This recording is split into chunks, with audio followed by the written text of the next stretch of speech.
You don't have a business card. You don't have a LinkedIn profile. You don't have a company email or an employee number or a desk with your name on it. As far as any database in the world is concerned, you don't work anywhere.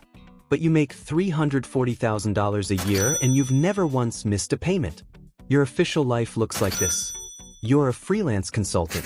That's what your tax returns say. That's what you tell people at dinner parties when they ask. Freelance consultant is the perfect answer because it's boring enough that nobody asks a follow-up question. Your real life looks nothing like that.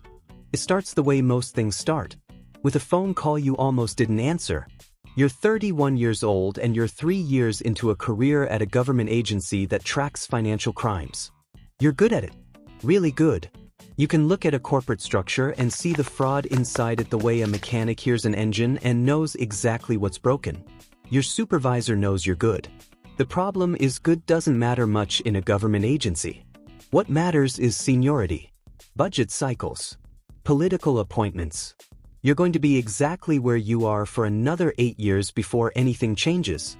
You know this. It's a Tuesday afternoon and you know this and you're staring at a case file about a shell company in Delaware when your personal cell phone rings. The man on the other end introduces himself as Daniel. He says he works for someone you've heard of. Not a politician. Not a celebrity. The kind of name that appears in financial news. The kind of person whose net worth has 9 figures and whose actual life is completely invisible despite that. Daniel says his employer has a problem that government agencies are not structured to solve. He says his employer has been watching your work for several months. He says your work is exceptional. He says there's a conversation worth having if you're interested in having it. He says the compensation for this conversation alone is $5,000 wired to any account you choose within 24 hours. Just for showing up. Just for listening. You show up. The meeting is in a hotel suite on the 38th floor of a building in Midtown that you've walked past 100 times. Daniel is there. A lawyer is there. A non-disclosure agreement is on the table before you sit down. 11 pages. You read all of it. The lawyer watches you read it and seems surprised that you actually read it. You sign it. Then they tell you what the job is. Your employer is a man named Harlan Voss. He is 67 years old. He built his fortune in infrastructure. Ports, pipelines, logistics networks that move things across borders that most people don't think about. He is worth somewhere between $4 and $8 billion depending on which assets you count and how you count them. He has a problem. Money is moving through his legitimate business networks that he did not authorize. Not a lot of money by his standards. 40, 50 million a year. But it's moving in a pattern that tells a story he doesn't like. Someone inside his organization, or connected to it, is using his infrastructure to run something else. He doesn't know what. He doesn't know who. Every internal investigation he's commissioned has gone nowhere. He believes the investigations themselves have been compromised. He needs someone from outside. Someone with no connection to his world. Someone who cannot be identified, pressured, or bought by whoever is already inside. He needs you. The salary is $340,000 a year. Expenses covered separately. No contract. No record. Cash equivalent payments through a structure Daniel will set up. You can walk away at any time. Although Daniel says this in a tone that suggests walking away is theoretically possible, the way jumping off a moving train is theoretically possible. You say yes before you leave the room. You tell yourself it's because the work is interesting. That's partially true. Your first week you have access to more financial data than you had in 3 years at the agency. Voss's organization spans 14 countries. Ports in 4 of them. Warehousing networks. Shipping contracts with governments. Private logistics for clients whose names are in a separate file that requires a separate password that Daniel gives you on day 3. You look at the client list. You sit with it for a long time. These are not ordinary businesses. These are organizations that move things that other organizations need to move without documentation. You don't ask Daniel about this directly. You file it in the back of your mind and keep working. The pattern you were hired to find takes you 6 weeks to isolate. It's elegant.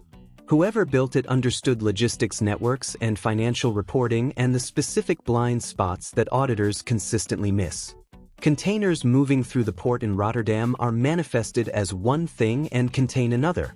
The discrepancy is handled through a subsidiary 3 layers removed from the main operation. The payments flow backward through a consulting firm in Singapore that does real consulting work on the side, just enough to justify its existence. It's the kind of structure that a government investigator would need 2 years and a court order to unravel. You unravel it in 6 weeks because you're not a government investigator anymore and you have access no government investigator would ever get. You write your report. You send it to Daniel. 48 hours later you're in a car on the way to meet Harlan Voss for the first time. He's smaller than you expected. Older. He reads your report at the table while you sit across from him, and he reads slowly and carefully, and when he finishes he looks up and asks you 2 questions. He asks if you're certain. You say yes. He asks if anyone else has seen this. You say no. He nods once. He thanks you. The meeting lasts 11 minutes. 3 days later, $340,000 arrives in your account. Your first year's salary paid up front. No explanation. No paperwork. Just money. You don't find out what happened to the people running the scheme inside his network. You don't ask. You learn quickly that not asking is the primary professional skill your new life requires. Things happen. Problems get resolved.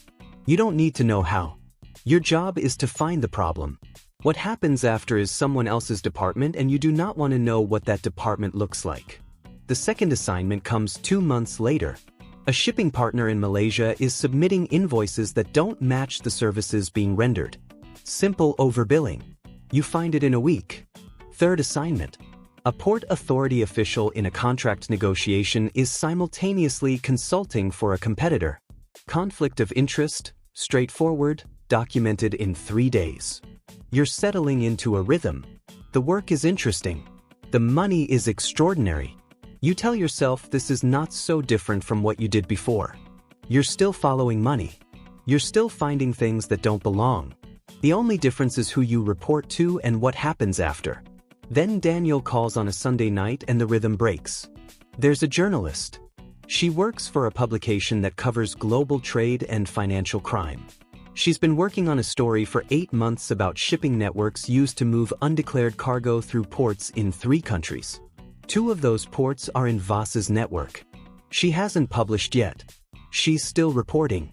But she's getting close to something, and one of her recent source contacts works inside the organization. Daniel says Harlan wants to know how close she is.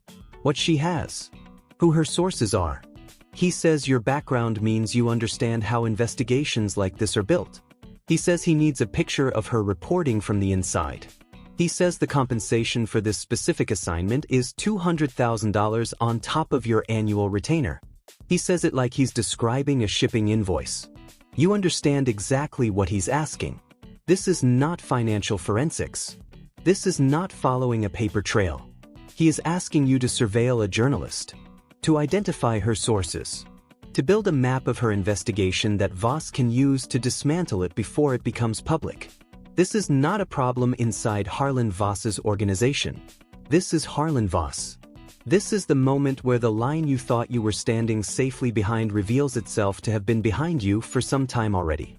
You ask for 48 hours to think. Daniel says take 24. You spend those 24 hours doing what you always do.